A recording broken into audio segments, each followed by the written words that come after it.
Yang pertama, latar belakang dari riset ini bahwa internet membuat konektivitas antara pelanggan semakin baik dengan perkembangan media sosial mendukung konektivitas penggunaannya saat ini. Jadi konektivitas pengguna media sosial yang juga sebagai calon pelanggan semakin terhubung untuk saling memberikan informasi yang dibutuhkan bersama. Dan saat ini mereka lebih mempercayai anjuran dari teman, saudara, sahabat daripada kampanye iklan yang sudah ada menurut Bill Rowe 2018 maupun Kotler 2017.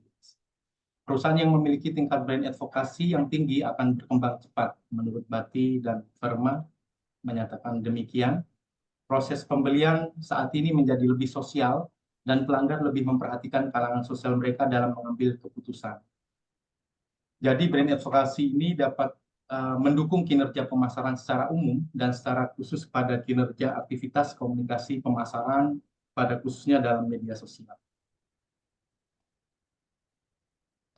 Berikut latar belakang fenomena data pengguna internet dan media sosial secara global. Ada peningkatan dari tahun 2022 dan pengguna media sosial di Indonesia ada peningkatan sejumlah 191 juta pengguna media sosial di Indonesia pada awal Februari 2022. Jadi jumlah pengguna media sosial di Indonesia meningkat 68,9% dari total penduduk pada Februari 2022. Berikut jumlah follower akun Instagram Jasa Wisata Gilabak yang kami jadikan sampel dalam penelitian kami. Kami mengambil akun Instagram yang tertinggi pada saat itu ada 5 tertinggi dan kami mengamati perkembangan jumlah followernya yang kita temukan bahwa selama 6 bulan ada data yang sangat fluktuatif dan menunjukkan tren penurunan jumlah follower. Fenomena inilah yang mendasari pentingnya sebuah brand advokasi yang menjadi dampak dari komunikasi dalam sosial media maupun customer engagement. ResearchGate dalam penelitian ini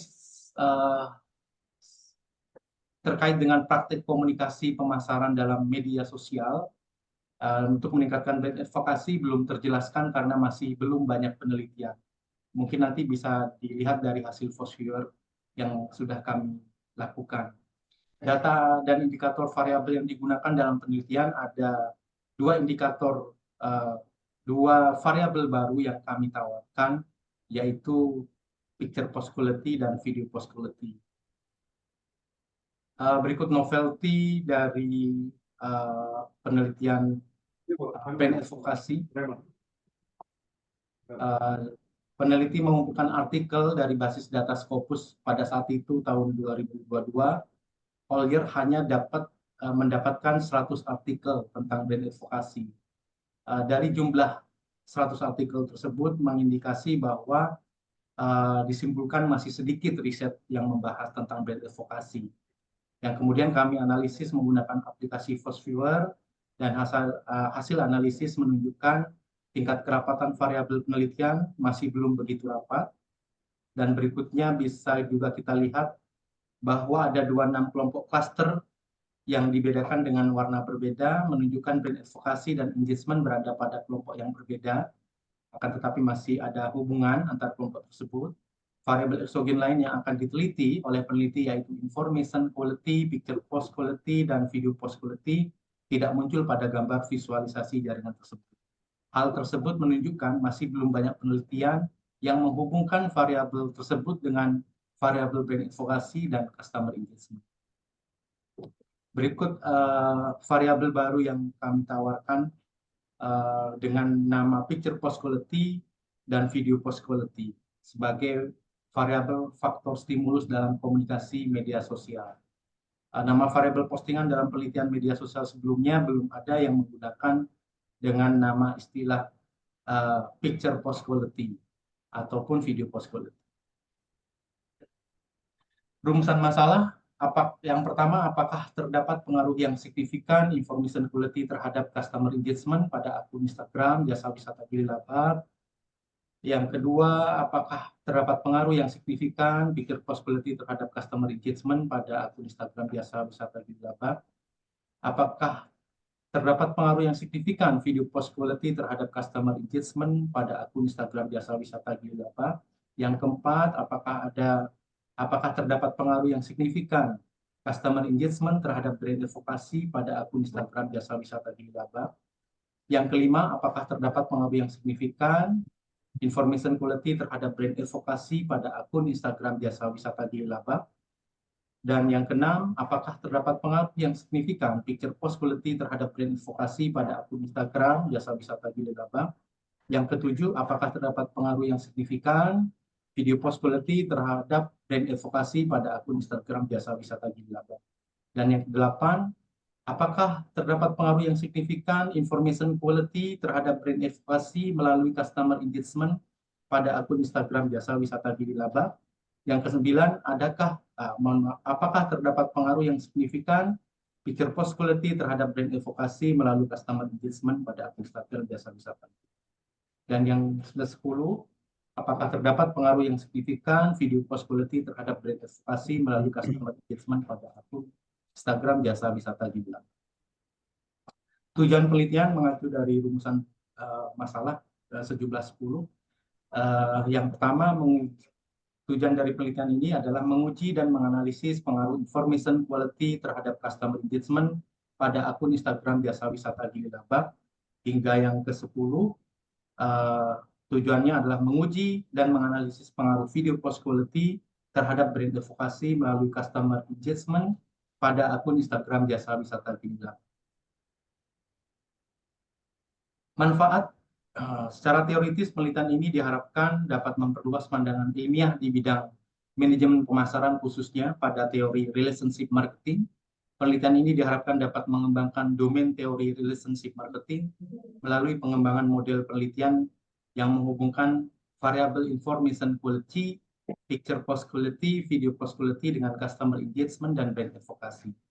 Secara praktis, peneliti ini diharapkan dapat menjadi acuan bagi pengelola jasa wisata bahari desa wisata Gili Labak dalam hal mengelola information quality, picture post quality, dan video post quality sebagai faktor stimulus komunikasi pemasaran dalam media sosial Instagram, sehingga dapat mengembangkan strategi yang dapat meningkatkan kinerja komunikasi pemasaran dalam bentuk peningkatan respon customer engagement dan brand advocacy.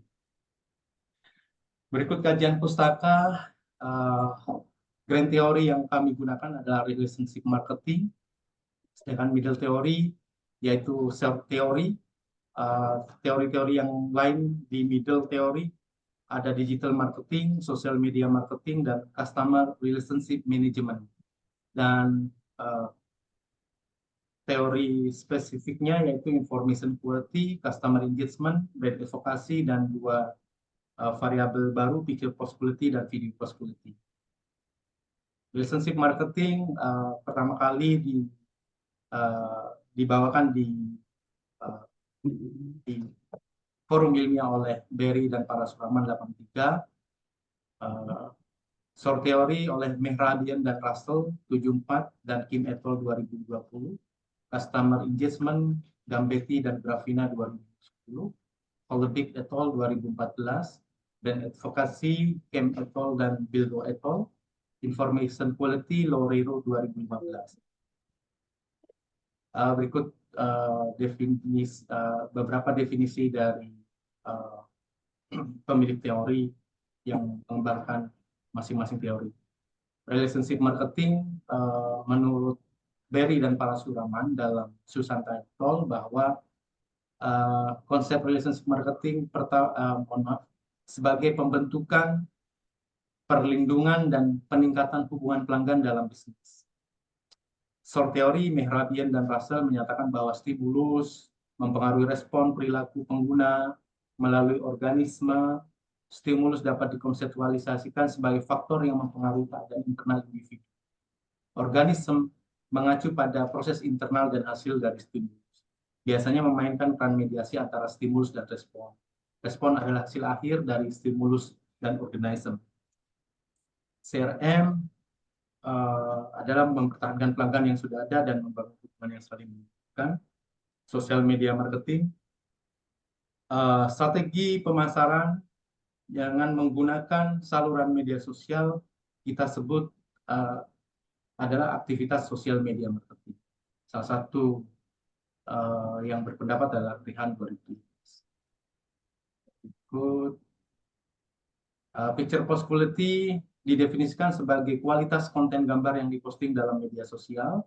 Video post quality, video post didefinisikan sebagai kualitas konten video yang diposting dalam media sosial.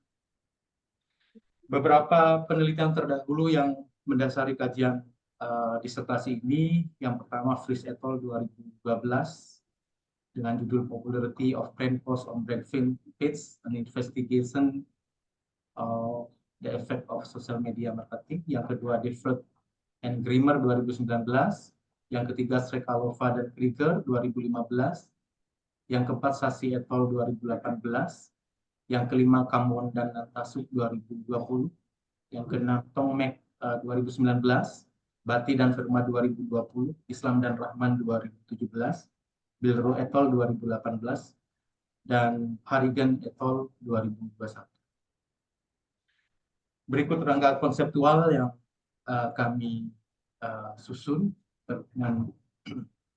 terkait dengan penelitian yang kami lakukan, dan berikut hipotesis yang kami buat. Hipotesis pertama adalah information quality berpengaruh signifikan terhadap customer engagement pada akun Instagram jasa wisata Gili.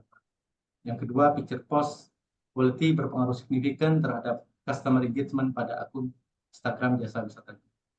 Yang ketiga, video post quality berpengaruh signifikan terhadap customer engagement pada akun Instagram jasa wisata Gili. Yang keempat, customer engagement berpengaruh signifikan terhadap brand advocacy pada akun Instagram jasa wisata Gili. Yang kelima, information quality berpengaruh signifikan terhadap brand advocacy. Yang keenam, picture post quality berpengaruh signifikan terhadap brand advocacy. Yang ketujuh, video post quality berpengaruh signifikan terhadap brand advocacy. Yang kedelapan, information quality berpengaruh signifikan terhadap brand advocacy melalui customer engagement pada akun Instagram jasa wisata Gili. Picture post quality berpengaruh signifikan terhadap brand advocacy melalui customer engagement pada akun Instagram jasa wisata Gili. Dan yang ke-10, video post quality berpengaruh signifikan terhadap brand advocacy melalui customer engagement pada akun Instagram jasa wisata. Berikut metode penelitian yang kami lakukan. Jenis penelitiannya dengan pendekatan kuantitatif. Unit analisisnya adalah individu, perilaku follower akun Instagram jasa wisata Gili. Sampling teknik purposif, responden sejumlah 200 follower, menggunakan Likert 5 kriteria, analisis instrumennya Smart PLS3, teknik analisis datanya mengkonstruksi diagram jalur, yang kedua mengkonversi diagram ke dalam persamaan matematis, evaluasi model pengukuran atau outer model, evaluasi model structure, inner model, pengujian hipotesis, dan berikut hasilnya. Oke, kita lanjut.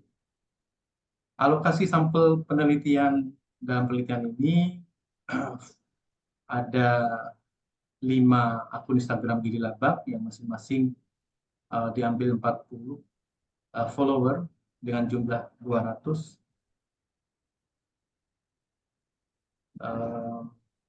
Seluruh follower yang dimiliki karena jumlahnya tidak bisa ditentukan secara pasti infinite, karena data jumlah follower yang dinamis terus mengalami perubahan setiap hari.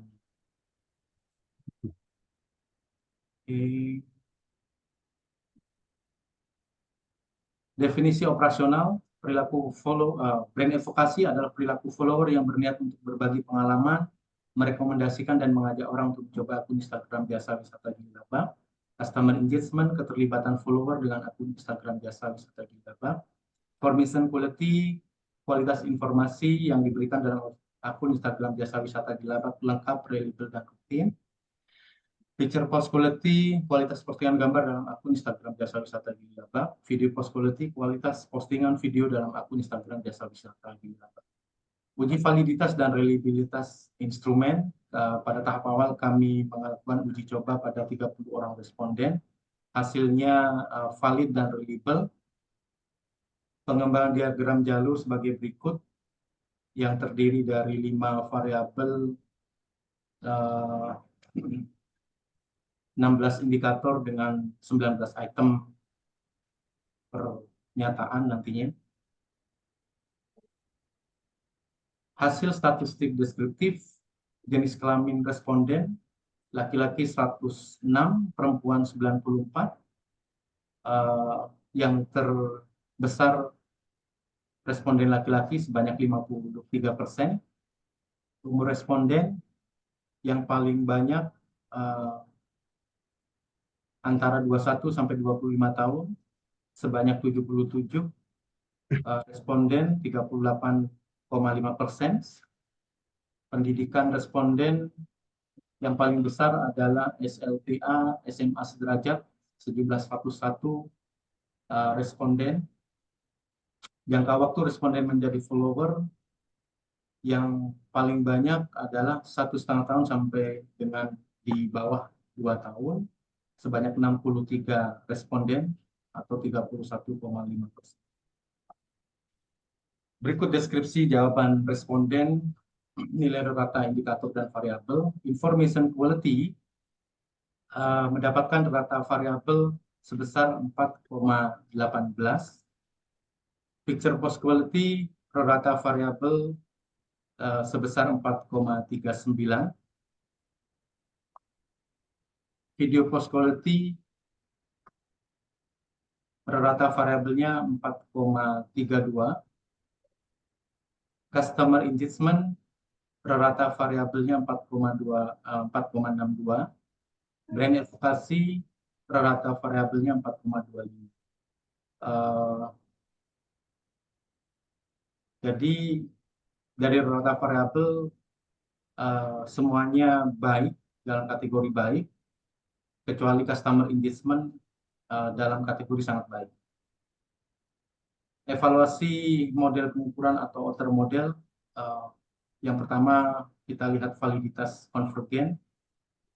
Semua indikator memiliki nilai outer loading lebih dari 0,7, maka disimpulkan item pengukur memenuhi validitas konvergen. Dan kita bisa melihat AV-nya, semua indikator nilai AV-nya lebih dari 0,5, berarti semua indikator merupakan indikasi dari variabel. Validitas diskriminan, kita bisa lihat cross loading-nya. Nilai outer loading pada masing konstruk yang dituju lebih besar dibandingkan dengan nilai outer loading dengan konstruk yang lain. Disimpulkan semua indikator yang digunakan dalam penelitian ini memiliki validitas diskriminan yang baik dalam menyusun variabelnya masing-masing. Composite reliability, kita melihat reliabilitas konstruknya. Nilai composite reliability semua di atas 0,7. Dengan demikian semua indikator reliable sebagai indikasi dari setiap variabel. Hasil evaluasi model struktural atau inner model, evaluasi koefisien determinasi R-square adjusted dari brand advokasi menunjukkan nilai sebesar 0,682. Hasil tersebut menunjukkan bahwa variabel endogen brand advokasi dapat dijelaskan oleh variabel eksogennya sebesar 68,2%, sedangkan sisanya sebanyak 31,8% dijelaskan oleh variabel eksogen lain di luar penelitian ini. Dan nilai R-square adjusted customer engagement sebesar 0,359 menunjukkan bahwa variabel endogen customer engagement dapat dijelaskan oleh variabel eksogennya sebesar 35,9%, sedangkan sisanya sebesar 64,1% dijelaskan oleh variabel eksogen lain di luar penelitian. Berikutnya kita lihat evaluasi relevansi prediktif atau Q-square. Berdasarkan perhitungan prediktif relevans, Q-square semua nilai menunjukkan nilai di atas 0,00, sehingga dapat disimpulkan bahwa model memiliki nilai prediktif yang relevan. Berikut hasil pengujian statistik invariant atau hasil pengujian hipotesis menunjukkan semua hipotesis signifikan karena T statistik lebih tinggi dari T tabel, yaitu 1,96, dan P value di atas 0,05. Jadi bisa kita simpulkan bahwa information quality berpengaruh signifikan terhadap customer engagement. Hipotesis kedua, picture post quality berpengaruh signifikan terhadap customer engagement. Yang ketiga, video post quality berpengaruh signifikan terhadap customer engagement. Yang keempat, customer engagement berpengaruh signifikan terhadap brand advocacy. Yang kelima, information quality berpengaruh signifikan terhadap brand advocacy. Yang keenam, picture post quality berpengaruh signifikan terhadap brand advocacy. Yang ketujuh, video post quality berpengaruh signifikan terhadap brand advocacy. Yang kedelapan, information quality berpengaruh signifikan terhadap brand advocacy melalui customer engagement. Yang kesembilan, picture post quality berpengaruh signifikan terhadap brand advocacy melalui customer engagement. Dan yang kesepuluh, video post quality berpengaruh signifikan terhadap brand advocacy melalui customer engagement. Temuan penelitian yang pertama, bahwa information quality memiliki pengaruh yang paling tinggi terhadap customer engagement dibandingkan dengan variabel yang lain. Yang kedua, picture post quality dan video post quality memiliki pengaruh langsung yang lebih tinggi terhadap brand advocacy dibandingkan melalui customer engagement. Yang ketiga, customer engagement berperan sebagai mediasi parsial yang kompetitif atau partial mediation kompetitif dalam hubungan antara information quality terhadap brand advocacy. Yang keempat, customer engagement berperan sebagai mediasi parsial yang komplementer atau partial mediation complementary dalam sebuah hubungan antara picture post quality terhadap brand advocacy dan video post quality terhadap brand advocacy. Yang kelima, video post quality secara keseluruhan lebih berpengaruh signifikan terhadap brand advocacy daripada picture post quality terhadap brand advocacy. Implikasi hasil penelitian, implikasi teoritis. Yang pertama adalah memperkuat teori yang dicetuskan pertama kali oleh Berry dan Parasuraman, yaitu relationship marketing. Hubungan pelanggan yang efektif dalam bentuk keterlibatan customer engagement berdampak pada perilaku brand advocacy yang bernilai bagi perusahaan, tercermin dalam penelitian ini. Dijelaskan bahwa komunikasi pemasaran dalam media sosial Instagram merupakan strategi meningkatkan hubungan jangka panjang yang saling menguntungkan antara pemasar dan pelanggan. Dalam hal ini follower. Yang kedua, berdasarkan temuan penelitian mengenai variabel picture post quality dan video post quality yang mempengaruhi customer engagement dan brand advocacy, temuan ini berdampak pada the body of knowledge dari teori relationship marketing sebagai variabel baru. Variabel picture post quality dan video post quality merupakan variabel baru yang memperluas pemahaman atas sintesis teori relationship marketing. Implikasi manajerial, information quality, picture post quality, dan video post quality sebagai faktor stimulus komunikasi pemasaran dalam media sosial Instagram menjadi aspek penting yang mempengaruhi customer engagement. Jadi kualitas informasi, kualitas postingan gambar, kualitas postingan video memiliki pengaruh positif terhadap keterlibatan follower dalam akun jasa wisata Girilabak. Selanjutnya, kualitas informasi menjadi bagian konten yang penting untuk meningkatkan keterlibatan atau engagement untuk keberhasilan komunikasi pemasaran dalam media sosial.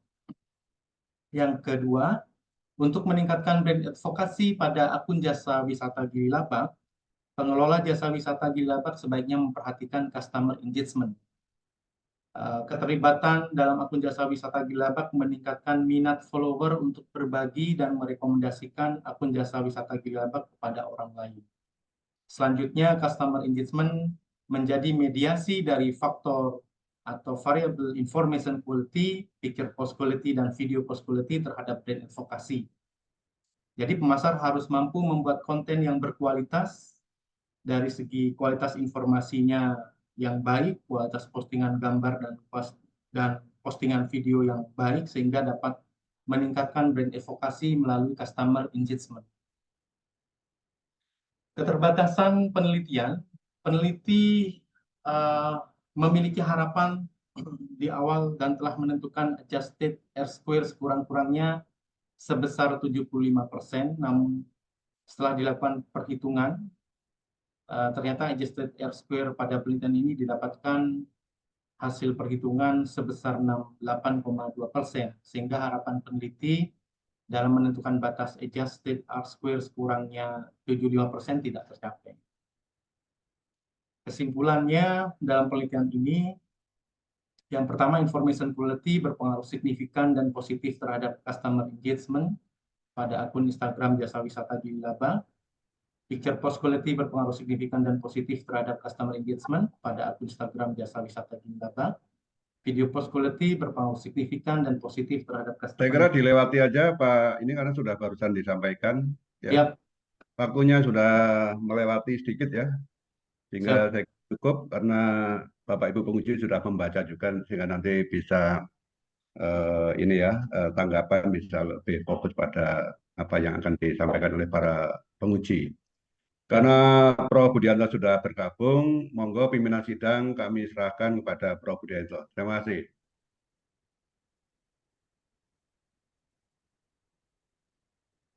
Baik, selamat siang Selamat siang, Prof. Bapak Ibu penguji, Prof. Ratih. Terima kasih atas waktu dan kesempatannya. Baik, saya kira demikian presentasi dari Saudara Herman tentang disertasinya. Kita akan memasuki sesi tanggapan kepada Pak Herman supaya mempersiapkan diri. Siap. Baik, kesempatan pertama diberikan pada Prof. Ratih. Disilahkan.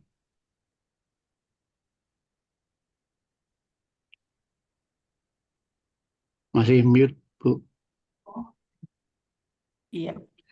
Selamat siang. Assalamualaikum warahmatullahi wabarakatuh. Salam sejahtera bagi kita semua. Waalaikumsalam. Terima kasih Prof. Budianto atas kesempatannya. Terima kasih pula kepada Pak Dr. Suwito, Pak Dr. Huzaini, Ibu Dr. Suhermin, semuanya. Kesempatan pertama ini saya dikasih waktu berapa menit, Prof. Budianto? Dari si waktu masih bebas, Bu Ratih. Ah, iya. Monggo. Izin. Iya, Pak Herman, pertama-tama saya ucapkan selamat ya. Terima kasih, Meskipun Prof. prosesnya panjang, akhirnya sampai juga di kursi panas di sini ya, Pak, meskipun berdarah-darah ya. Dan insya Allah proses itu tidak pernah mengkhianati hasil. Ada beberapa hal yang ingin saya sampaikan, Pak Herman, sehubungan dengan disertasi yang sudah saya baca dengan proses presentasi yang tadi Bapak sudah sampaikan. Pertama, alhamdulillah ada kemajuan ya Pak ya, dari seminar proposal itu di latar belakang itu ada empirical gap, ada research gap, kemudian yang belum teridentifikasi apakah saya yang tidak membaca itu ada theoretical gap-nya belum ada gitu, atau saya belum melihat gitu, belum teridentifikasi. Nah, kemudian yang kedua, Pak Herman, rumusan masalah yang Bapak cantumkan di disertasi Bapak, seperti tadi juga yang dicantumkan di PowerPoint Bapak, itu tidak ada rumusan masalah deskriptif. Semua rumusan masalahnya verifikatif. Sementara di bab hasil penelitian, Bapak mencantumkan, menerangkan hasil rumusan masalah yang bersifat deskriptif, gitu, seperti itu. Apakah memang tidak ada atau tidak tercantum gitu, Bapak lupa mencantumkan gitu, seperti itu ya Pak ya. Kemudian Pak di kajian pustaka ada beberapa definisi, tapi yang lainnya sudah bagus, yaitu mengkonstruk variabel dari grand theory, middle range theory, dan implementation theory. Seperti itu Pak. Kemudian kajian penelitian terdahulu kalau bisa ditabelkan Pak, jadi kita bisa melihat kenapa Bapak merefer atau mensitasi penelitian tersebut, sehingga kalau pakai matriks kan terlihat ya Pak perbedaan, kelemahan, kenapa Bapak merefer mengambil penelitian tersebut dan tidak. Kemudian di bab 3 ya kalau tidak salah itu ada rerangka konseptual dan pengembangan hipotesis.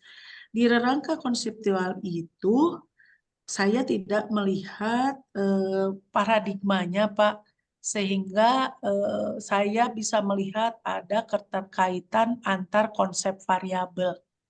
Yang saya lihat hanya di modelnya saja.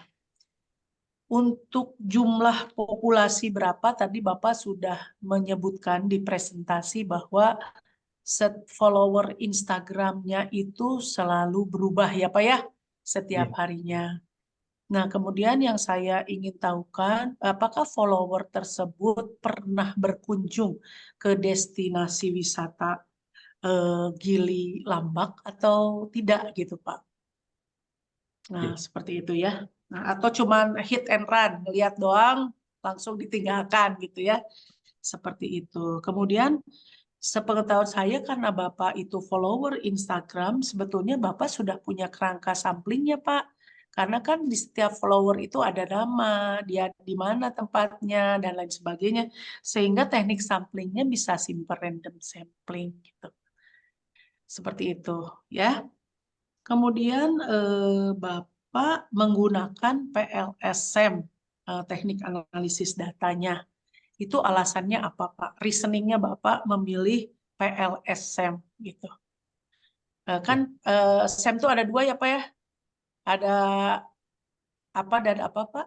Covariant base, SEM, dan satu lagi PLS gitu. Kenapa memilih PLS tidak memilih CBSEM gitu. Nah, kemudian Bapak itu mencantumkan validitas dan reliabilitas instrumen penelitian itu di bab hasil, Pak. Apakah memang instrumen penelitian, validitas dan reliabilitas instrumen penelitian itu di hasil atau di metodologi? Karena instrumen penelitian. Tapi validitas reliabilitas itu bisa dihitung juga melalui model PLSM. Bapak pakai AMOS atau pakai IBM, Pak? Mengolah datanya. IBM SPSS, Prof. Oh, IBM SPSS kan itu ada juga validity and reliability for covariannya ya Pak ya? Ya, oke. Nah, kemudian saya belum lihat model hasil akhirnya yang seperti di halaman 79, itu kan ada model Pak di metodologi, tapi tidak ada hasil hitungan angkanya di hasil penelitiannya Pak. Karena dari situ saya tadinya mau menanyakan variabel manakah yang loading faktornya terbesar. Kalau loading faktornya terbesar itu bisa menentukan kebaruan atau novelty-nya. Karena sesuai dengan level KKNI ke-9, setiap disertasi doktor itu harus mencakup 3 hal. Yang pertama, hasil penelitiannya Bapak sudah. Yang kedua, hasil penelitian Bapak atau bagian disertasi itu sudah diakui oleh bidang ilmunya. Dalam hal ini marketing, Bapak submit di Sinta, atau submit di Proceeding, atau submit di karya tulis ilmiah. Yang ketiga itu adalah adanya kebaruan. Dan yang keempat itu adalah implikasi. Yang 3 hal ini sudah Bapak penuhi, tinggal novelty yang belum saya lihat. Mungkin itu saja Prof. Budianto dari saya. Mangga Pak Herman mau menjawab. Maaf kalau kebanyakan itu nanti mungkin saya akan memberikan komentar dan saran dari yang lebih detail dari di lembar yang sudah diberikan oleh PDIM STS ya. Mangga Pak. Oke. Terima kasih Prof. Mau izin menjawab. Mungkin yang terkait dengan model hasil sebenarnya sudah kami lampirkan Prof di halaman 189. Di situ kami menyampaikan hasil bootstrapping maupun algoritma PLS-nya. Halaman 189 ya Pak Herman? J 189 ada 2 gambar Prof.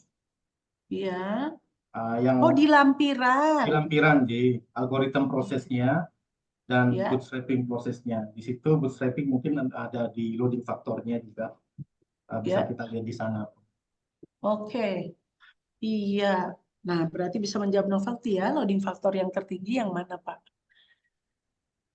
Loading faktor yang gini. Seyogianya ini disimpan di hasil penelitian, Pak. Sehingga selain tabel ada gambarnya juga. Ya.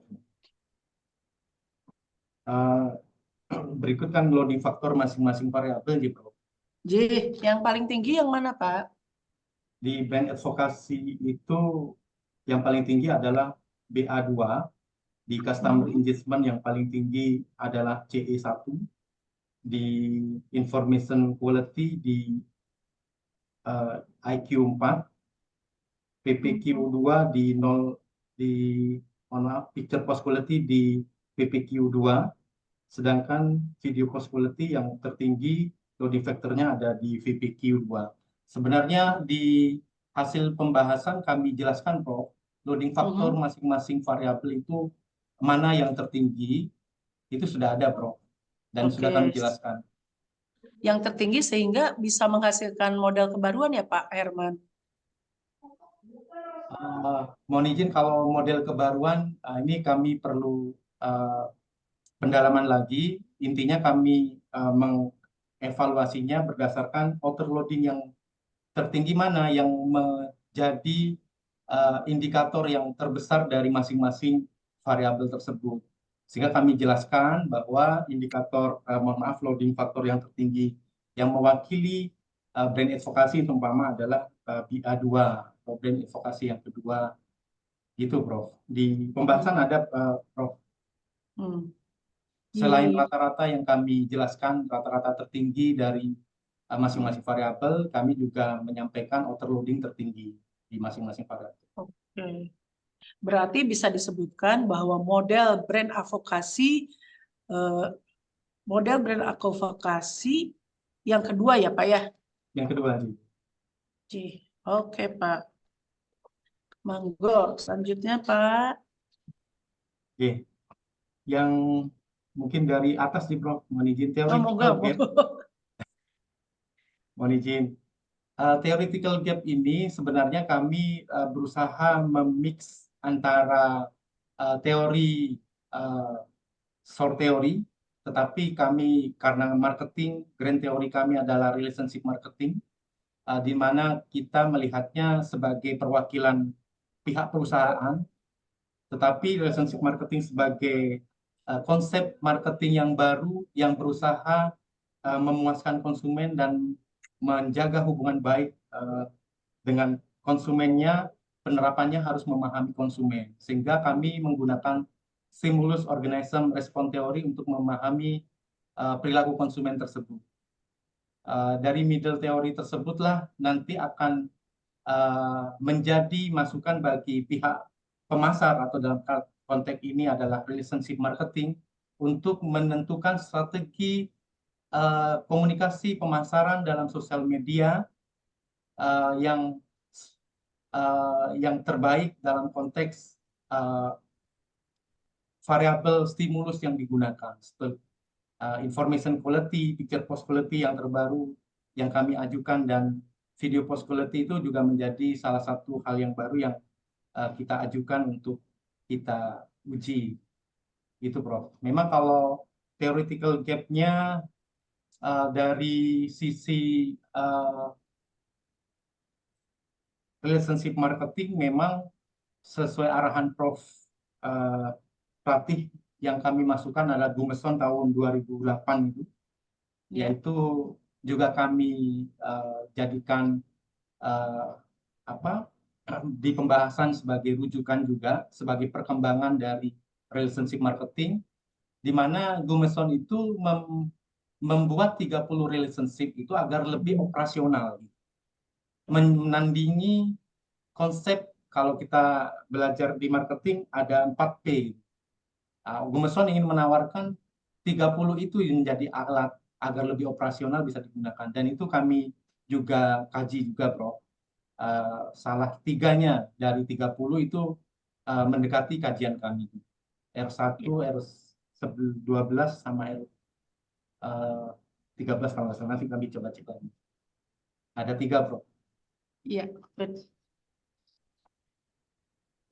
Yang kedua, Prof, Ya, rumusan masalah tidak ada rumusan masalah yang deskriptif di Prof. Kami hanya dalam bentuk verifikatif. Jadi kami ingin merumuskan permasalahan yang kami angkat memang lebih fokus pada yang verifikatif.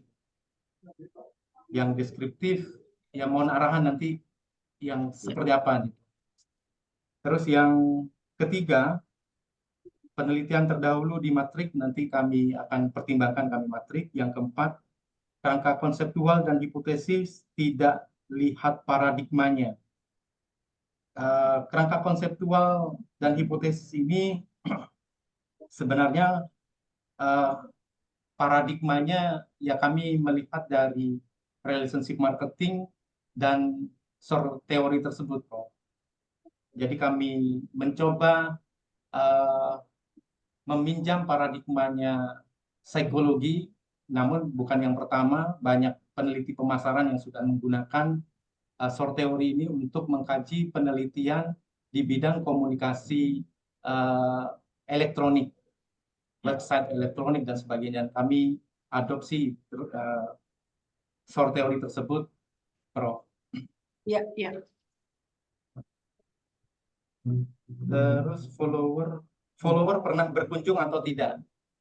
Kalau terkait ini, Prof, memang fokus kami sebenarnya tidak pada memastikan responden kami itu adalah responden yang sudah berkunjung, tapi lebih pada penekanan advokasi atau loyalitas yang bersangkutan di dalam media Instagramnya. Mereka bisa stay 6 bulan minimal, itu sudah menunjukkan loyalitas, dan harapan kami akan dalam penelitian ini adalah brand advokasinya yang bersangkutan juga akan melakukan dalam ajakan atau merekomendasikan terkait akun tersebut, Prof, sebagai brand. Mohon izin, Prof, kami juga kebetulan, ya mohon maaf, saya pribadi tidak pernah berkunjung, Prof, tapi kami punya paten Penmas di Gili Labak, riset 1 di Gili Labak, publikasi sebelumnya. Sampai saat ini kami belum, Bro. Takut, Bro, nyebrang, Bro. Tapi insya Allah nanti akan kami ke sana, Bro. Kami pakai teman-teman bareng mahasiswa juga, Bro. Penmas kemarin kebetulan mau ikut karena sakit, jadi nggak bisa ikut terakhir itu. Terus PLSM, Bro. Alasannya karena belum ada teori yang kuat mendukung hubungan model penelitian kami. Yang pertama terkait dengan variabel baru yang kami usung, picture post quality, video post quality terhadap brand advokasi maupun customer engagement. Sehingga karena SEM ini sangat handal untuk mengukur variabel yang belum kuat atau belum didukung oleh teori yang kuat. Itu alasan kami menggunakan non-covariant BISEM ya, atau PLS. Validitas instrumen di hasil. Sesuai panduan yang kami gunakan di Stesia, validitas instrumen itu ada di hasil. Jadi memang tempatnya di hasil. Sehingga ada 2 validitas dan reliabilitas. Yang satu instrumen, yang satunya secara keseluruhan menggunakan PLSM. Saya kira itu, Bro. Iya. Terima kasih Pak Herman atas jawabannya. Saya puas, Pak Prof, Pak Budi, monggo sampun. Ya, baik, terima kasih Prof. Latih. Pertanyaan yang cukup bagus, ya. Tapi nampaknya jawabnya juga bagus juga. Menguasai, Prof. Ya, tapi saya luruskan Pak Herman. Kesalahan Siap, Prof. memahami tadi di uji validitas instrumen harus dihasil itu tidak diatur dalam pedoman ya. Jadi boleh saja misalnya di bab 3 itu kan ada uji instrumen. Di situ ada penjelasan uji coba pada 30 orang. Ya langsung aja di situ Hasil. artinya disajikan dalam bab 3 pun boleh gitu. Tidak harus disajikan dalam hasil ya. Siap, Prof. Sehingga pemahaman yang harus dia sajikan di hasil itu enggak Pak Herman ya. Siap, Prof. Ya baik, berikutnya adalah Pak Dr. Kusaini, disilahkan. Terima kasih Prof. Budi. Assalamualaikum warahmatullahi wabarakatuh. Waalaikumsalam. Ya, selamat siang Prof. Ratih di Siang, Pak Bandung Ustadz. ya Bu ya. Iya, betul, Pak. Insya Mari, Allah mantu saya di sana kayaknya. wah, nanti kalau ke Bandung mampir, Ya, Pak. Saya ya dekat insya Allah. kafe Bakso Lerak. Ya, insya Allah nanti saya call lewat Bu Hermin. Iya. Dan terima kasih kepada para penguji yang lain. Selamat siang dan selamat untuk Pak Herman. Saya di samping nanti tanya, lakukan koreksi ya. Tolong margin-margin yang ada di penulisan Bapak. 433 itu ya, 4433 ya. Siap, Prof. Itu disesuaikan pedoman. Ya, seperti di halaman 19. Nah, kalau memang gambarnya di akhir, kemudian itu gambar 15 terus kosong, ya kasih narasi lah supaya memenuhi halaman 4, margin 4 di bawahnya. Yang berikutnya, tujuan penelitian. Itu kok kalimat tanya ya. Rumusan masalah, saya setuju kalimat tanya, tapi kalau tujuan itu kan pernyataan saja. Menguji dan bla bla bla terhadap ya customer engagement pada akun Instagram sudah pilih laba. Tidak ada kalimat tanya ya. Tanya juga. Siap. Nah, oke. Kemudian Anda menulis model pada halaman 82 ya.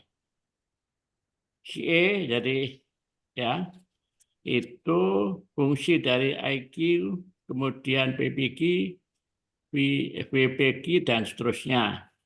Dan yang kedua BA brand image ya. Awareness atau apa itu ya? Brand advocacy. Itu fungsi dari CE dan seterusnya. Nah, tetapi dari bab mana 5 ya hasil penelitian, saya tidak melihat koefisien dalam persamaan di halaman 82 itu. Kenapa tidak dicantumkan? Ya, jadi saran saya sebaiknya dicantumkan. Dengan demikian, Anda ngomong juga itu di halaman berapa itu?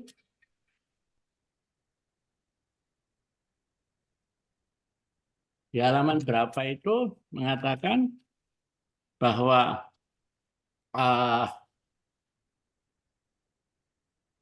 bab 5 lah, bab 5 itu fungsi dari persamaan dalam jawaban 2 itu tidak nampak angka-angkanya, koefisiennya. Kenapa tidak gitu loh. Dan setelah Anda melihat tabel hasil itu, baru bawahnya seperti orang mengerjakan regresi itu loh. Di bawahnya kan ada itu persamaan. Dan sebetulnya data itu ada, cuma tidak dicantumkan dalam implementasi persamaan itu, ya. Nah, kemudian,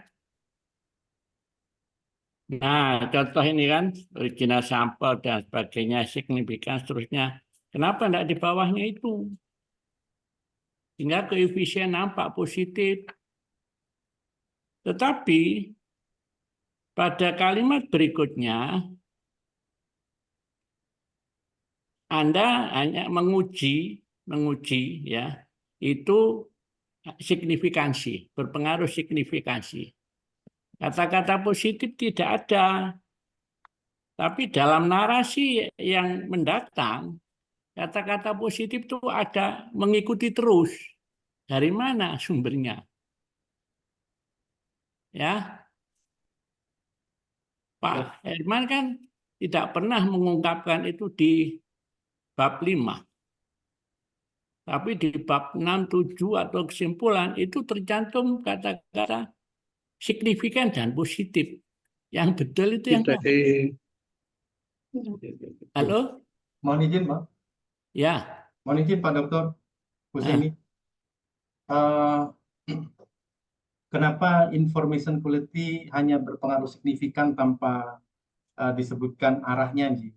Karena memang di hipotesis kami, statement kami bahwa information quality berpengaruh signifikan terhadap customer engagement. Terkait dengan arah itu memang kami bahas karena ada koefisien, nilai koefisiennya. Jadi kalau dari segi hipotesis kami tetapkan tidak menetapkan arah di awal, Pak Husaini, sehingga signifikan atau hipotesis diterima atau tidaknya sebatas berhenti di signifikan. Nah, sudah ya. Tetapi di bab 6 pembahasan itu muncul kata-kata positif dan seterusnya itu muncul. Nah, narasi itu Anda bangun dari mana? Narasi yang sebelumnya tidak pernah diungkap positif dan seterusnya.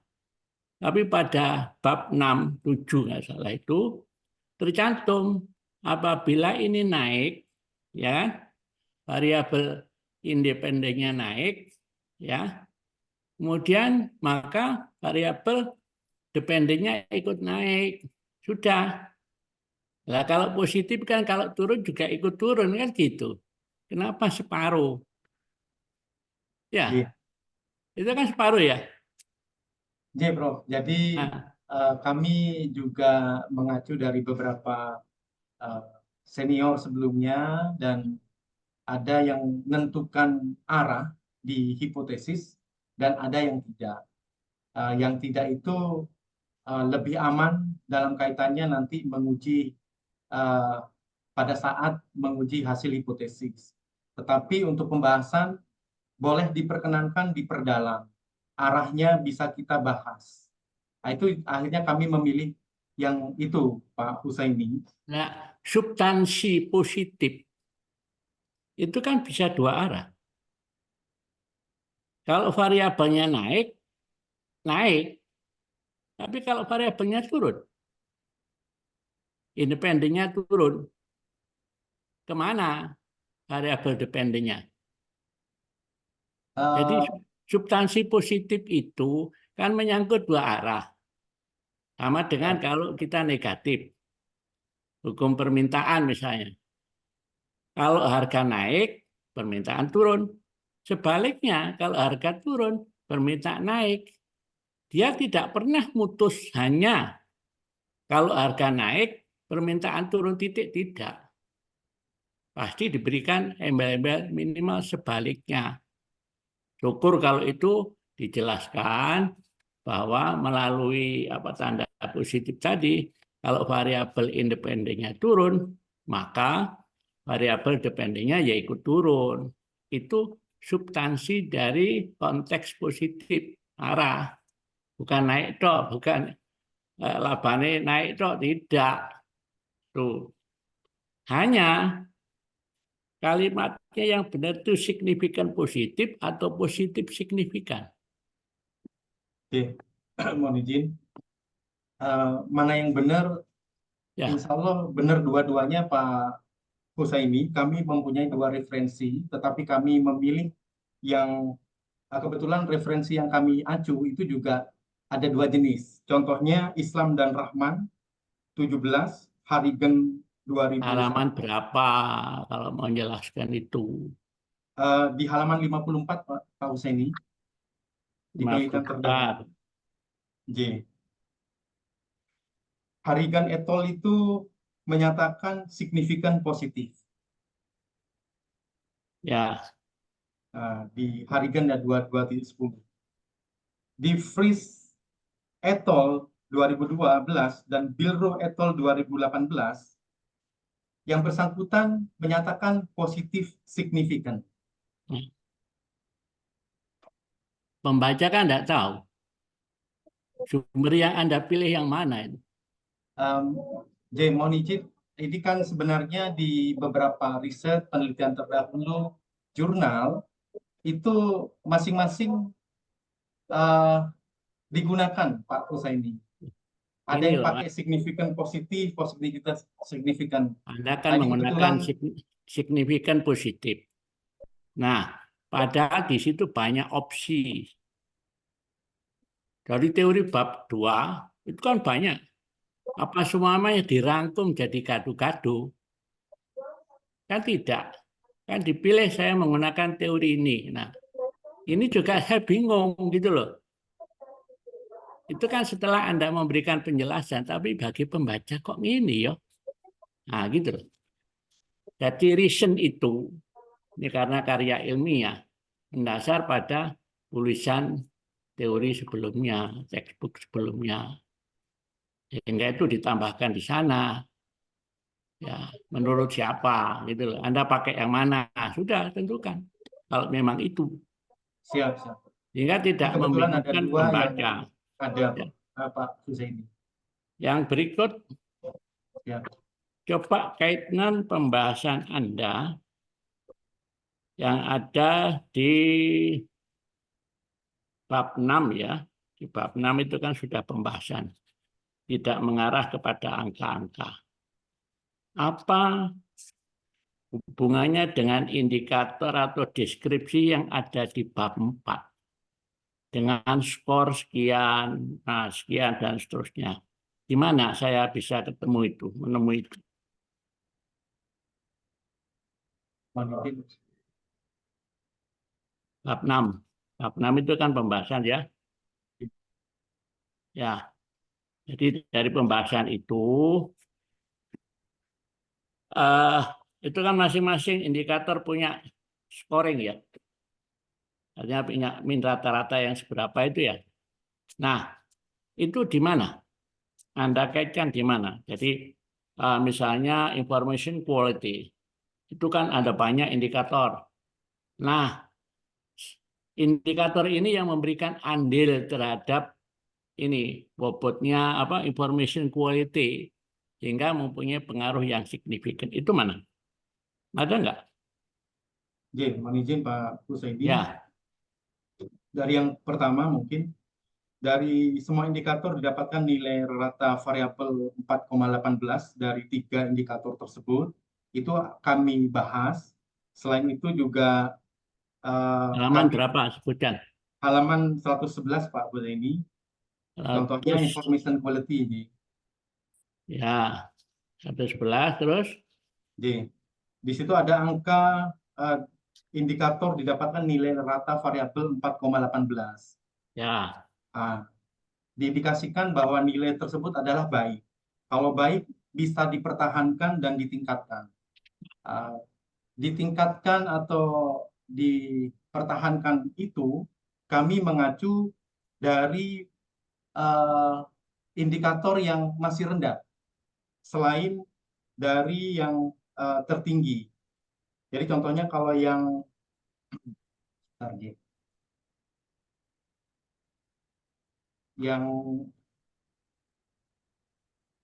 information quality itu yang tertinggi adalah indikator IQ 4, menyediakan informasi yang terpercaya. Sehingga yang kita naikkan adalah item-item indikator yang lain yang belum mencapai tertinggi. Contohnya menyediakan informasi yang tepat waktu. Itu kami bahas bahwa sebaiknya memposting waktu yang tepat sesuai harapan. Terus informasi yang spesifik dan lengkap yang nilainya masih rendah, itu kami juga menjadikan acuan untuk pengembangan agar supaya information quality tersebut dipersepsi positif. Contohnya dengan kata-kata yang lengkap dan spesifik itu kan masih rendah dan dinilai kurang bagus, sehingga kami menyarankan bahwa konten sebaiknya menggunakan judul informasi yang menarik, menggunakan kata-kata yang kata-kata hook, kalau dalam konteks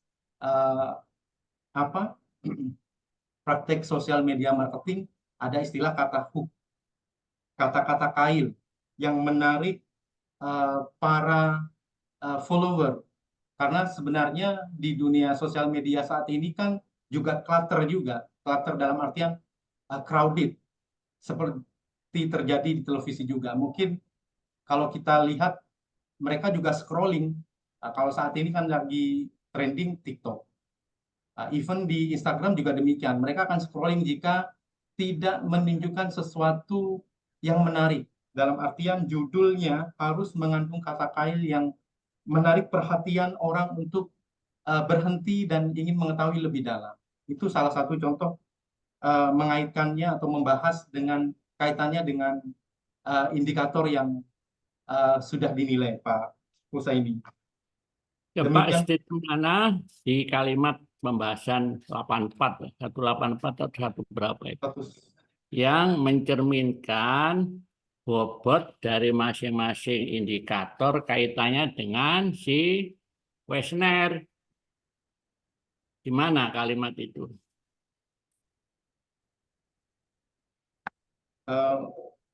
Yang saya sampaikan tadi Pak Husaini. Tuh, memilih ditulisan kok. Mohon izin. Yang tulisan ya dibaca orang kan ditulisan, bukan di halaman 111 Pak Husaini ada. Di mana? 111 ini kata-kata kail hook tadi Pak. Ini ada di sini Pak. Ini kan hasil pengujian, ya pembahasan loh ya. Jadi pembahasan membahas tentang implementasinya itu, mana itu? Ini yang seperti saya jelaskan tadi bahwa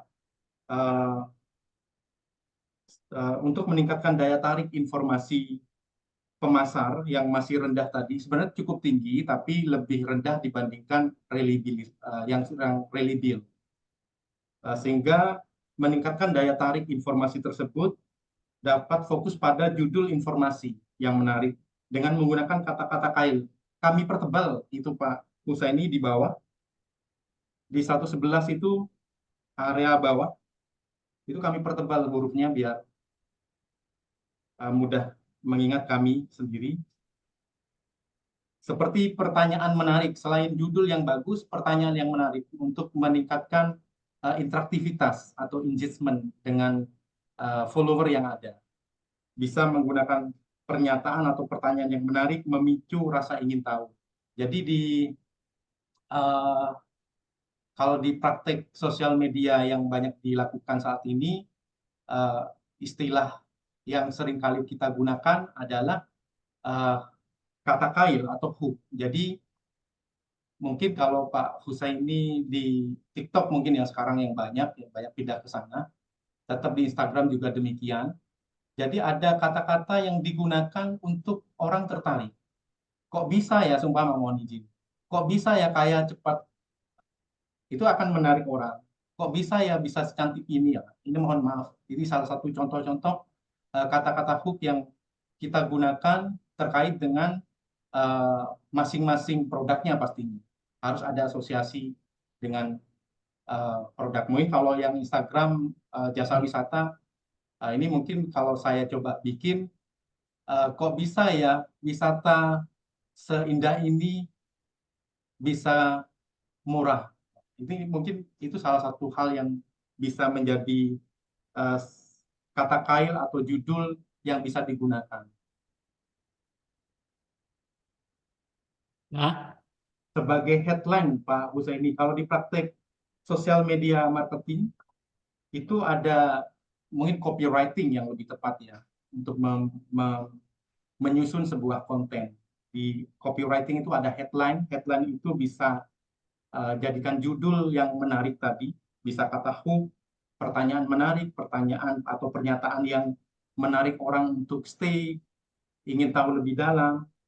Terus ada sub-headline, body copy, CTA, call to action untuk segera melakukan pembelian kalau produk atau jasa yang ingin segera dijual. Di praktek pemasarannya seperti itu, Pak Husaini. Nah, ini kami coba sampaikan bahwa profit complete information, profit specific information yang masih rendah itu kami coba membuat agar supaya information quality ini dalam indikator profit specific information lebih tinggi nilainya, itu dengan cara seperti itu, Pak Husaini.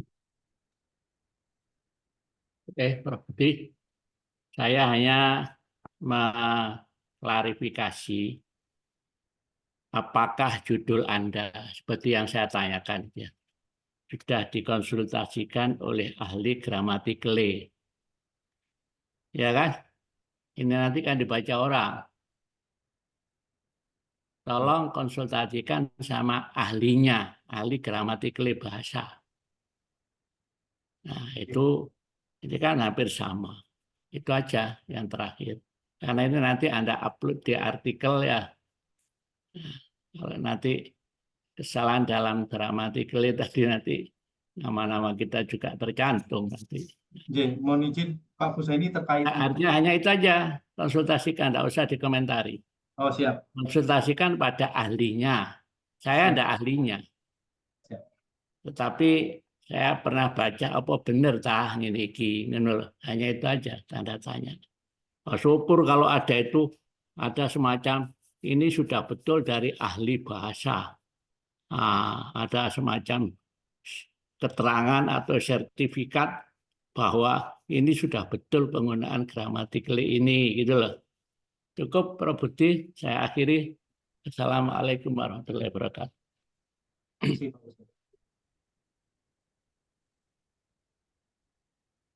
Waalaikumsalam, terima kasih Pak Dr. Husaini. Seru diskusinya.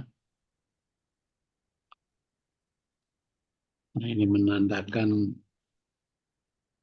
disertasi atau topik disertasi Pak Herman ini adalah topik yang menarik. Oke, berikutnya kepada Ibu Dr. Suhermin, disilahkan. Pak Herman, Bu Edwin, selamat udah tertutup. terima Ya, kasih. memang menarik sih ya. Information quality, picture post, video post ya. Tadi ada ini kaitannya dengan picture-nya, quality-nya. Kalau information-nya itu kan saya bisa mengartikan mungkin caption-nya ya. Caption yang ada di Instagram itu. Nah, yang pertama ya tadi ada Prof. Rati tadi sudah menyinggung tentang rumusan masalah. Jadi awal itu memang di ini Pak Herman. Jadi ada deskripsinya dulu. Ada pernyataan dulu sebetulnya permasalahannya apa. Jadi sedikit saja barangkali 3 kalimat gitu. Lalu kemudian di breakdown menjadi pertanyaan-pertanyaan penelitian itu yang ada tanda tanyanya itu. Nah, di rumusan masalah kayaknya ada itu. Nah, kemudian nah ini penelitian ini sebetulnya penekanannya di mana Pak Herman? Di gili labaknya, medsosnya. Berarti kalau medsos itu plus followernya. Nah, Pak Herman itu mau penekanannya di mana? Oke, mohon izin Bu Hermin menjawab. Penelitian kami ini sebenarnya kan berakhir di brand advokasi yang terkait dengan brand. Dalam hal ini, masing-masing akun Instagram Jasa Wisata Gili Labak itu memiliki brandnya masing-masing dengan nama akun tersebut. Yang pelayanannya sama. Dalam artian, dalam konteks brand yang ingin dipersaingkan. Dalam artian, agar supaya orang atau follower itu eh, menjadi loyal dan rela merekomendasikan akun sebagai brand. Dalam artian ya follow akunnya, sharing aktivitas yang ada di akun. Ya memang kembali lagi kalau dari konsep marketing atau perilaku konsumen, tujuan akhir itu pada penjualan. Tapi kembali lagi untuk saat ini redefinisi marketing tidak pada akhir penjualan, tapi kepada loyalitas dan brand advokasi ini yang menjadi akhir puncak tujuan dari sebuah uh, tujuan dari perusahaan atau dalam konteks ini tujuan dari pemasaran. Karena brand advokasi ini sangat menjadi sesuatu yang sangat bernilai. Bernilai dalam artian bisa juga menambah jumlah follower atau jumlah konsumen dengan sukarela, dibantu oleh para brand advocate-nya yang secara sukarela dia merekomendasikan, dan insya Allah lebih dipercaya daripada perusahaan yang mengajaknya. Nah, itu menjadi sesuatu yang sangat bernilai. Juga menjadi dalam artian tujuan dari sosial media di era konektivitas ini, ya customer engagement juga menjadi tujuan sebenarnya. Seberapa terlibat? Ya mungkin kalau di kalangan kita yang beberapa personel tidak mau eksis nih, malu di sosial media. Tapi dalam konteks konsumen yang saat ini, mereka ingin menjalin keberadaannya, engagement itu dia seringkali posting. Tapi dalam hal ini kami kan melihatnya dari konteks usaha bisnis ya. Jadi kita memanfaatkan sosial media sebagai media komunikasi. Jadi di sosial medianya. Siap. IG-nya, berarti IG-nya. IG-nya yang 5 akun itu ya. Siap. Siap. Berarti kan 5 akun itu pada perusahaan yang berbeda atau sama? Kadang-kadang orang itu kan perusahaannya satu, dia punya banyak akun. Berbeda. Kebetulan ini berbeda. Oke, berbeda. Nah, artinya harapan saya nanti pada pembahasan itu Pak Herman lebih menyajikan satu bahasan yang yang luwes begitu ya. Jadi tidak terlalu kaku dan tidak terlalu berbahasa statistik gitu ya. Karena kalau dilihat di pembahasan itu sesuai oke awal-awal mungkin bisa dengan statistik karena kita mau memperlihatkan bahwa ini berpengaruh signifikan ya, kemudian berpengaruh signifikan melalui variabel apa gitu ya. Tetapi itu di awal aja. Nah, baru berikutnya itu Pak Herman silahkan menjelaskan lebih dinamis lagi gitu ya, lebih mendalam lagi. Nah, syukur saya yang lalu juga rasanya saya ingat pernah menyarankan ini kalau misalnya ada fotonya Pak Herman, fotonya di akun Instagram itu. Jadi masuk di dalam apa? Lampiran, Bu. Kami coba ambil masing-masing satu. Lampiran? J. Di paling akhir, Bu.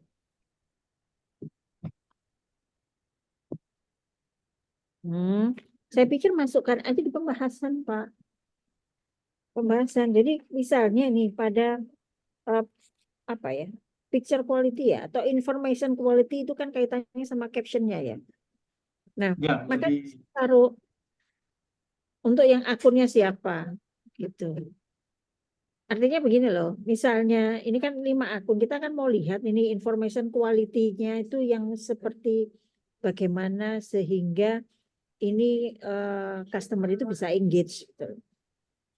Punya akunnya Gili Laba ID itu kira-kira caption bagaimana. Lalu kemudian Gili Laba Madura 86 itu captionnya bagaimana. Nah, sehingga kita bisa atau pembaca itu nanti bisa melihat oh ya captionnya yang begini yang menarik. Sehingga customer itu nanti bisa engage. Nah, kemudian satu lagi pembahasan itu nanti bisa kita lihat di selain indikator bisa ke item item pernyataan. Misalnya customer engagement terhadap brand advocate, ya. Yang pertama adalah berpikir tentang akun Instagram.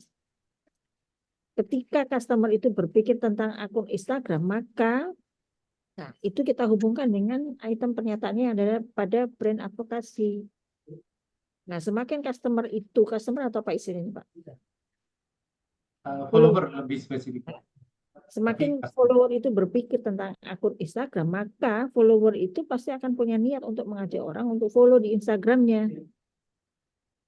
Nah, jadi yang nanti kalimatnya disusun kembali gitu ya. Jadi pembahasannya bisa antar item pernyataan itu bisa dihubungkan juga gitu. Gitu kan? Berpikir tentang akun Instagram itu kan dia ada di customer engagement. Kemudian niat untuk orang untuk memfollow itu kan ada di item pernyataannya brand advokasi. Nah, kira-kira kalau itu dihubungkan itu bagaimana? Nah, nanti Pak Herman bisa mengemasnya lagi.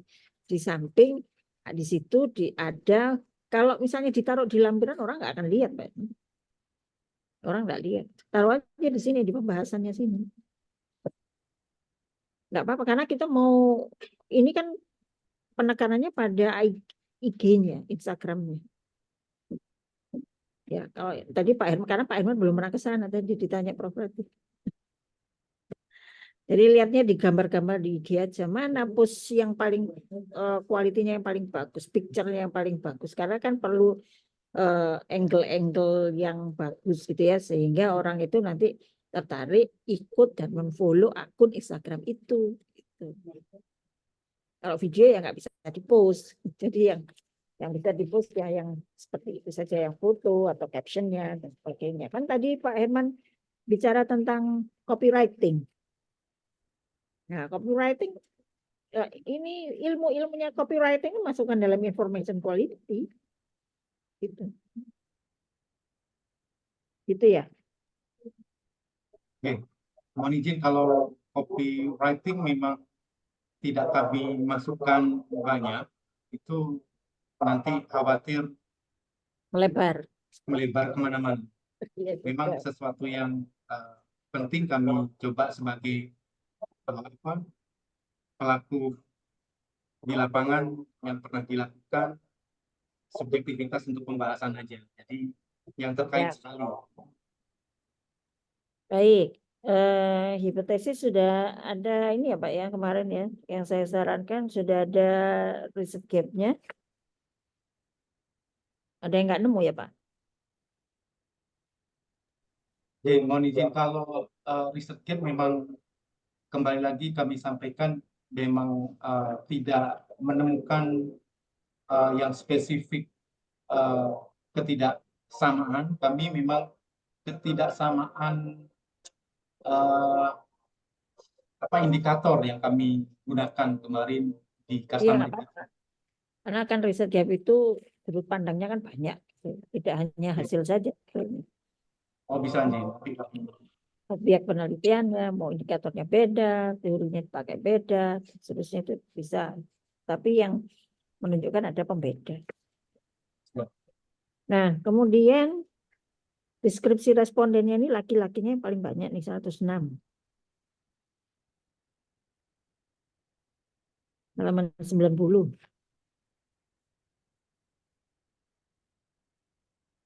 IG itu yang pakai itu banyak perempuan atau laki tuh Pak? Nah ini kami belum pernah mengukur pastinya di Bu Hermin. Karena saya sama-sama masuk ke sana kayaknya. itu yang pertama. Terus kemudian usia yang paling banyak di 26-30 walaupun beda sih dengan 17-80 ya. Dan yang paling banyak itu adalah SLTA. Berarti kalau SLTA itu followernya itu adalah masuk yang Gen Z. Pak Herman Gen apa? Saya Y, milenial, M. Madura. Nggak, maksudnya ini kan kalau kita lihat dari wisatanya Gili Labak yang pantai, yang katanya itu adalah pantai yang terindah dan sebagainya, itu ya. Jadi barangkali ada di situ ada penjelasan gitu ya. Jadi usia followernya respondennya ini kan termasuk follower itu ya, yang termasuk Gen Z itu dia lebih menyukai Instagram dan lebih menyukai wisata yang penuh dengan tantangan yang seperti itu. Pak Herman bisa arahkan ke sana. Gitu. Oleh karena itu untuk membidik berarti kan wisata ini lebih disukai oleh para Gen Z. Gitu. Kalau saya ke pantai enggak lah, panas soalnya. Jadi Pak N bisa arahkan ke sana. Berarti Gili Laba ini dia lebih disukai oleh generasi Z itu. Nah, nanti pembahasannya arah ke sana, nanti kalimatnya bisa di Pak Herman kemas sendiri. Gitu ya. Mohon izin Bu Hermin, sebenarnya kan kenapa Gen Z ini, ya ini kan purposive sampling dengan kriteria yang memang kesulitan kami untuk mendapatkan responden. Sebenarnya Gen Z itu temuan setelah terakhir sebenarnya yang perlu kami gali terkait dengan temuan information quality yang negatif kemarin. Loh, dari itu Pak, dari pendidikan responden itu sudah kelihatan. SLTA itu kan Gen Z. Awalnya Iya, kan, mohon izin, kami kan mengumpulkan aja gitu Bu Hermin, tiba-tiba ternyata setelah kami tabulasi umur itu lah kok Gen Z yang paling banyak. Gen Z ya itu nggak apa-apa. Nggak apa-apa. Jadi nanti pembahasannya kan ke sana. Artinya apa? Artinya wisata ini atau Instagram ini lebih disukai oleh Gen Z. Ya, nanti kami Maka tambah. kalau lebih disukai oleh Gen Z itu post picture quality-nya itu yang bagaimana, information quality-nya itu Gen Z suka yang seperti apa. Nah itu Bapak lihat dari akun-akunnya 5 akun itu. Ya. Gitu loh. Itu saya rasa nanti pembahasannya lebih menarik. Gitu. Oke, mohon izin Bu Hermin, ini nanti gambar yang paling banyak like itu sebenarnya, ya mohon maaf, yang pakai setengah-setengah badan itu Bu Hermin. Makanya saya takut dosa masuk di sini. Disensor nanti. Sensor. Oh ya, siap. Siap, kami sensor. Saya nggak kepikiran bisa disensor. Siap. Atau tampilkan yang pemandangannya aja, Pak. Kalau pemandangannya nggak ada followernya ya. Itu lebih banyak yang tadi. Siap. Prof Rati sampai ketawa. Betul ya. Kemudian ya yang kita ke statistiknya yang hasil full modelnya itu di pembahasan belum ada ya Pak. Kan kalau misalnya hasil penelitian nanti urutannya sama dengan yang ada di bab 4 yang di metode penelitian. Gambar yang hasilnya itu loh. Sehingga tadi Pak Husseini tadi kan atau Prof Rati tadi supaya bisa kelihatan angka-angkanya mana yang paling tinggi dan sebagainya. Ada di lampiran, ada di lampiran. Nah, mestinya kan di sini ada sesuai dengan urutannya bab 4-nya. Setelah tabel itu kami. Ya. Itu aja pesan saya Pak Herman untuk di pembahasan supaya lebih pembahasannya hasil uji hipotesis itu lebih banyak lagi, lebih mendalam dan lebih menarik. Karena memang ini topiknya ini beda. Gitu Prof, saya cukup. Terima kasih. Terima kasih Bu Hermin. Ya, baik. Masukan yang perlu dipertimbangkan Pak Herman tadi. Kaitan antara hasil deskriptif dengan di pembahasan. Terutama deskripsi respondennya ya. Karakteristik responden. Baik. Berikutnya Pak Dr. Suwito. Ya. Baik, terima kasih Prof. Budianto atas waktunya ya. Ucapan selamat Pak Herman, sudah sampai ujian tertutup ya. Saya kira beberapa masukan tadi ya, memang tidak banyak sekali masukan untuk ujian tertutup kali ini. Karena beberapa tadi sudah bisa dijawab dengan baik ya. Tapi saya tadi tampaknya belum mengomentari, Pak Herman belum mengomentari tadi ya, tanggapan dari Prof. Ratih tadi. Mengapa kok tidak menggunakan pada waktu pengambilan sampel ya, pengambilan sampel tadi tidak menggunakan simple random sampling tadi. Tadi tampaknya saya belum mendengar di komentar itu. Kira-kira gimana ceritanya ini, Pak? Silakan, Pak. Oke. Terima kasih Pak Dr. Suwito. Jadi terkait dengan sampel yang kami ambil itu pertimbangannya tidak bisa purpose sampling, Prof. Wrighty, karena kami mengambilnya secara disproportionate, ya, disproportionate alokasi sampel pada setiap akun. Karena akunnya itu 5, awalnya di awal sempat kami proportionate. Mana yang paling banyak followernya kami ambil lebih banyak dengan persentase. Namun sejalan dengan pertimbangan riset kami ambil secara disproportionate, sehingga tidak bisa purposive sampling. Memang itu sudah kami tetapkan masing-masing masing-masing akun kita ambil 40, sehingga jumlah 200 yang dipersyaratkan oleh Herr et al. 2010 yang menyatakan model persamaan struktural menyarankan ukuran sampelnya antara 100 dan 2 sampai 200. Itu Prof. Wrighty, mohon izin. Ya. Tadi belum dikomentari itu, belum ada ditanggapi tadi. Ya, baik. Terima kasih, Pak. Kemudian ini, Pak, ya. Tadi Bu Hermin menyatakan Instagram itu apakah lebih banyak dari si gender ya, laki-laki atau perempuan.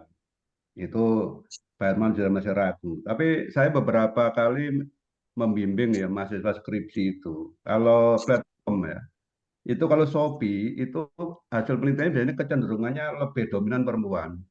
Tapi kalau Tokopedia itu laki-laki. Tapi entah itu apa, hanya sifatnya itu case tertentu atau memang secara umum, saya juga nggak jelas. Dari beberapa bimbingan saya seperti itu ya.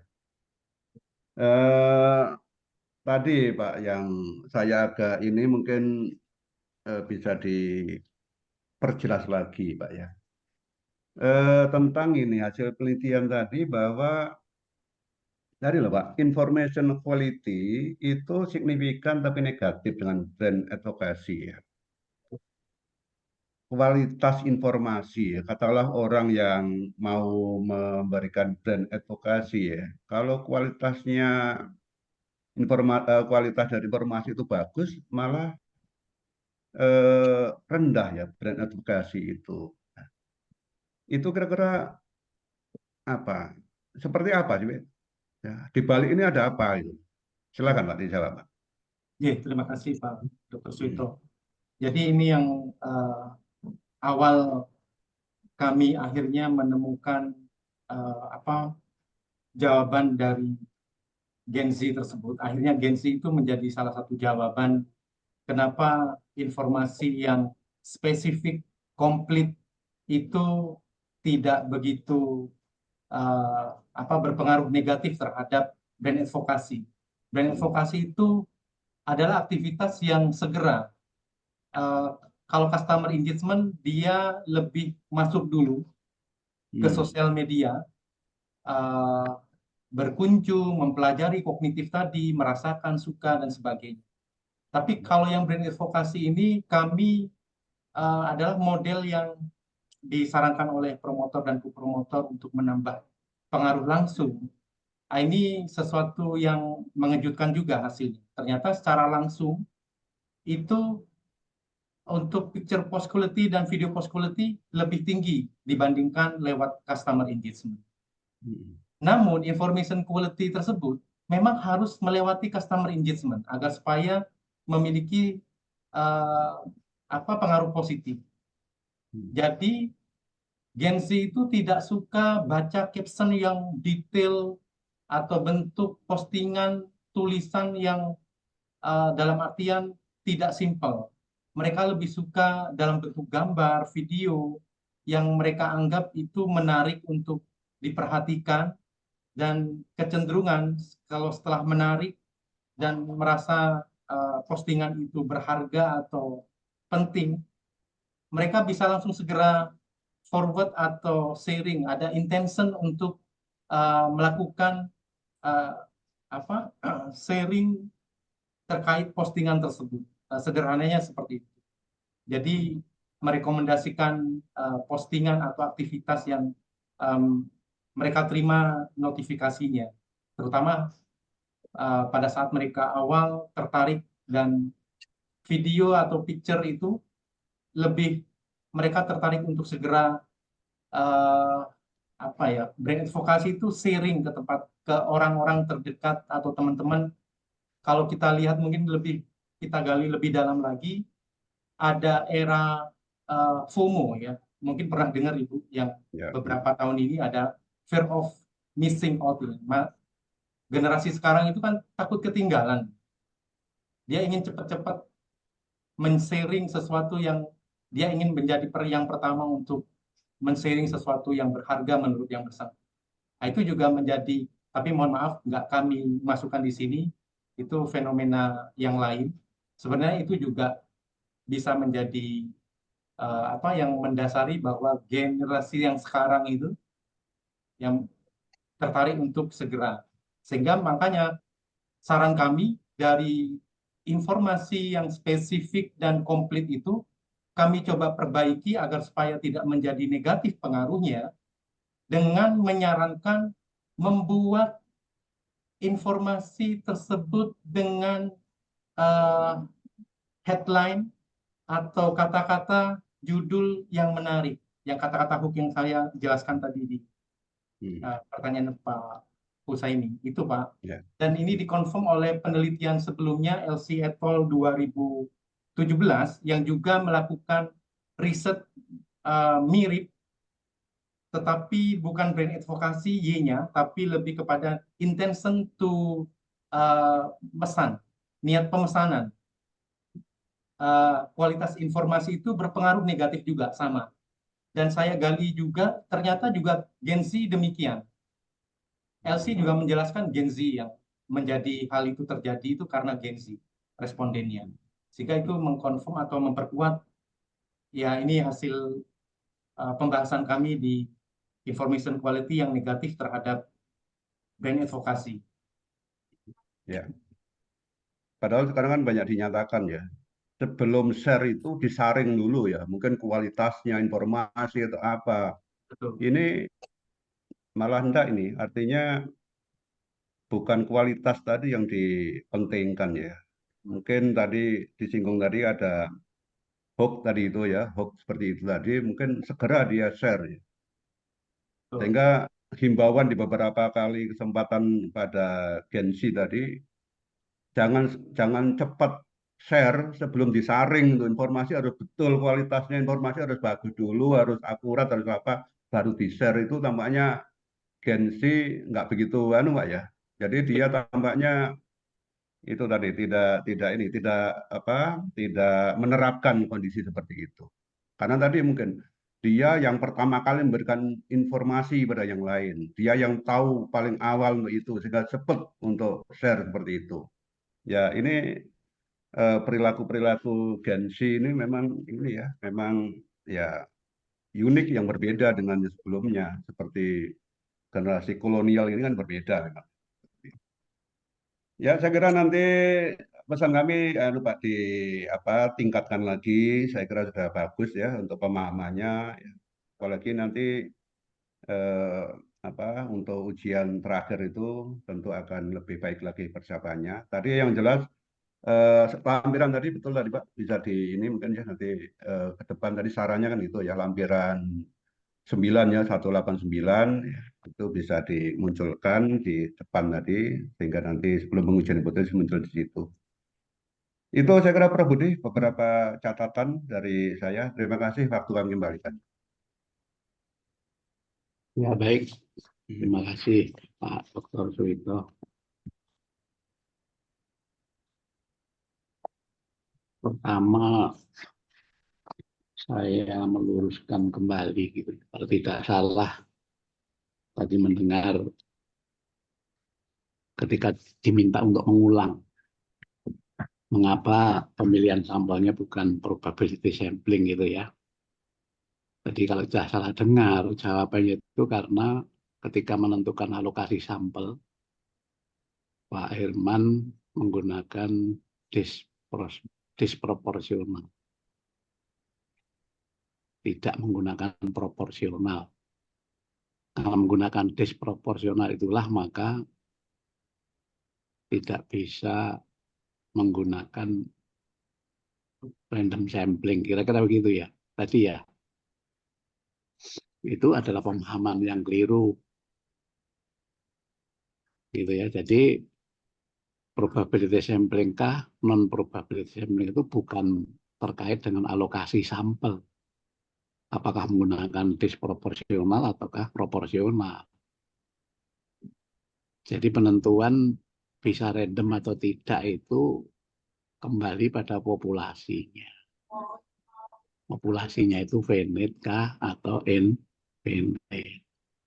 Pak Herman kan jelas menggunakan populasi yang infinite. Jadi jumlah follower di setiap akun itu tidak diketahui jumlahnya kan gitu ya. Nah, kalau demikian bagaimana bisa random gitu ya. Jadi mengapa tidak random itu bukan terkait dengan alokasi sampel, tetapi terkait dengan jumlah populasinya. Finite kah atau infinite. Itu ya Pak Herman. Siap, Prof. Terima kasih. Oke. Yang kedua, mengulangi apa yang didiskusikan dengan Pak Dr. Kusaini. Coba dibuka halaman 106. 106.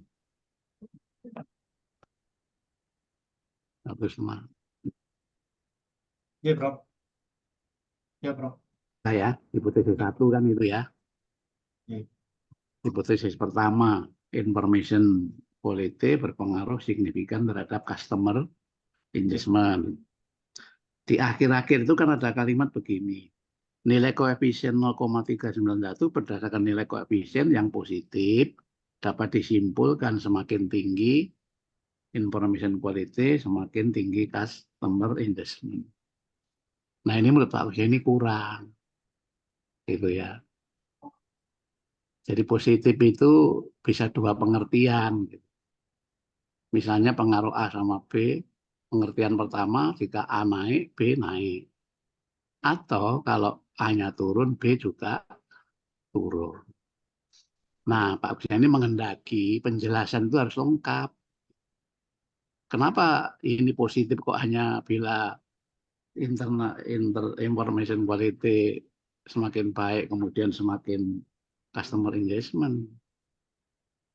Karena bicara hasil hipotesis harus dilengkapi. Demikian pula apabila information quality semakin tidak baik, misalnya semakin tidak baik pula customer engagement, itu dilengkapi begitu.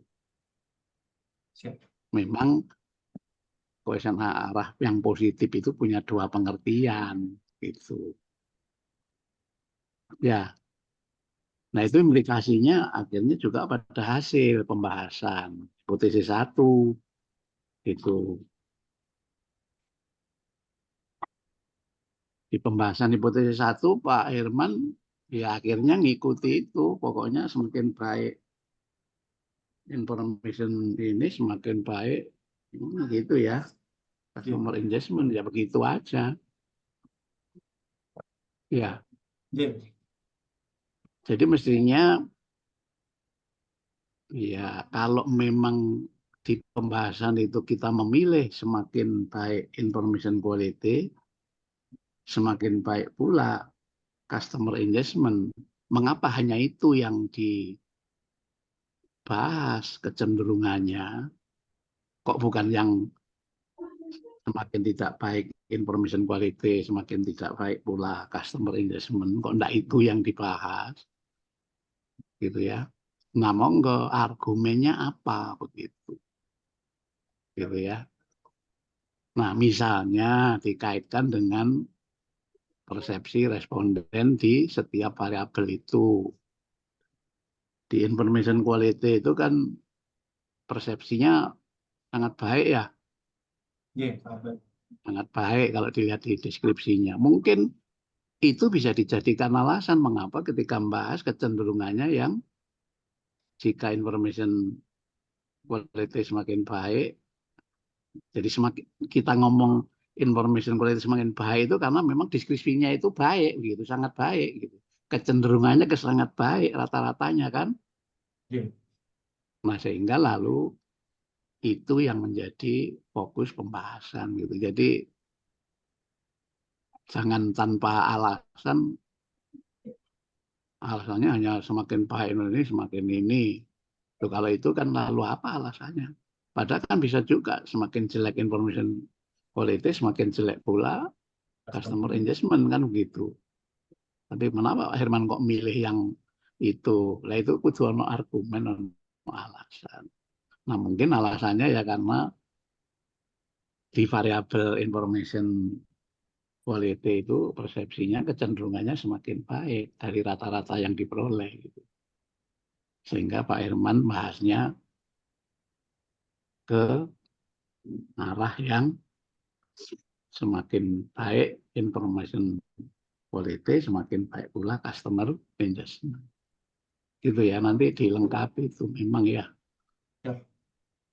Itulah artinya pembahasan harus lebih dalam gitu. Karena itu pilihan kan. Ketika memperoleh informasi positif, yang dipilih kok bila ini semakin baik, maka ini yang semakin baik. Kok enggak yang bila ini semakin jelek, ini juga semakin jelek kok enggak disinggung-singgung gitu. Ya. Gitu ya. Jadi sebenarnya boleh aja membahas itu dua-duanya dulu, nggak apa-apa. Yang satu semakin baik, maka ini baik. Ini semakin jelek juga semakin jelek. Artinya dinarasikanlah begitu. Namun dalam temuan riset ini kecenderungannya adalah yang jika ini baik, maka ini juga cenderung baik. Dasarnya di deskripsi jawaban tadi. Gitu, gitu ya. Ya, siap, Prof. Nah, sehingga kesimpulan, itu kesimpulan kan juga semakin baik ini, maka semakin baik ini.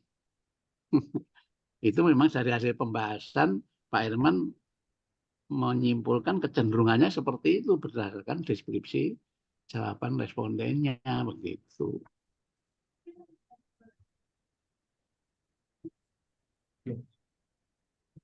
Itu tambahan Pak Herman supaya pembahasan hasil hipotesis ini supaya semakin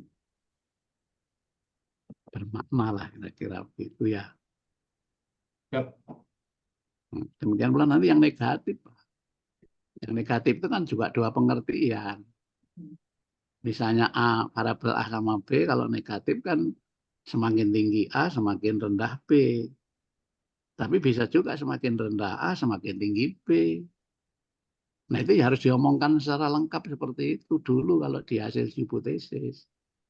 Ketika memaknai angka negatif. Jangan yang semakin baik A, semakin rendah B saja. Ya. Oh, kita memaknai angka kok, memaknai arah, ya harus lengkap. Dan nanti di pembahasan kecenderungannya yang mana? Apakah hasil riset ini menunjukkan kecenderungan semakin baik A, semakin rendah B kah? Ataukah justru semakin rendah A, semakin baik B? Mana kecenderungannya? Nah itulah yang nanti muncul di kesimpulan begitu. Ya. Jadi jangannya datangnya kesimpulan ya sama aja di pembahasan, sama aja di hasil hipotesis, jangan begitu.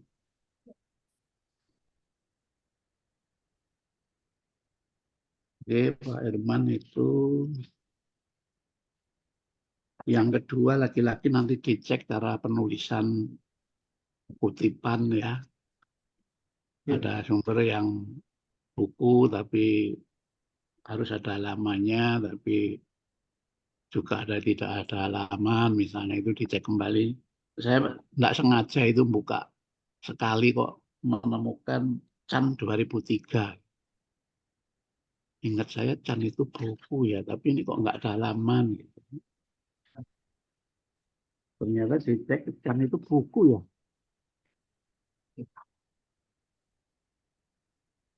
Iya, Prof. Nanti Nah itu contohnya gitu. Padahal tadi itu saya itu tidak sengaja lihat itu sebenarnya. Cuma begitu buka satu halaman langsung baca Chan, ingat Chan itu buku istilah, ingat saya gitu.